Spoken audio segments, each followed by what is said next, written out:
So, 2,500 years na ang nakalipas, pero ang Babylonia ay wasak. Hanggang ngayon. Bakit? Interesado tayo yan.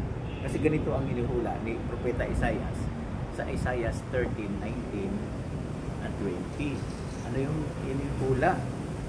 Ganito ang inuhula. Dagdag doon sa pangyayaring iyon. At ang Babylonia ang pinakamaluwalhati sa mga kaharian. Ang kagandahan at ang ipinagmamalaki ng mga Kaldeo ay magiging gaya ng Sodoma at Gomora noong babagsakin ng Diyos ang mga ito. Kasunod, gandang bigyan pansin yung 13:20 na Isaias yung kasunod. Hindi na siya titirhan kailanman. At wala nang manunuluyan sa kanya sa lahat ng henerasyon. Walang Arabi na magtatayo ng tulda roon at walang pastol na magdadala roon ng kanyang mga gawa. Natupad ba yan sa ngayon? Oo. Ngayon na binanggit ko ka, ito ay nasa timog ng Baghdad, Iraq, 80 kilometers away. Makikita ang Babylonia. At sa ngayon ay talagang wasak na.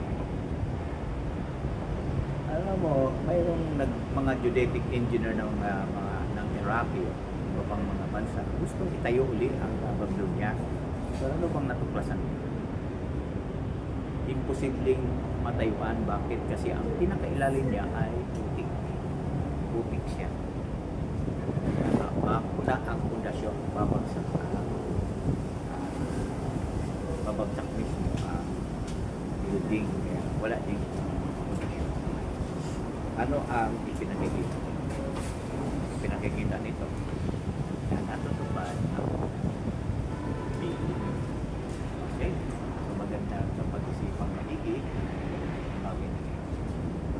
so sa tatlong ebidensya ipinakikita dito may tatlong ebidensya ipasuhin na. Una, tama at totoo ang mababasa. Pagbubanggit ito ng Edward, kapanahunan, mga tao, kanilang posisyon ay totoo. Pangalawa, hindi nagkukontrahan siyensya ang Biblia. Water cycle, ganun din yung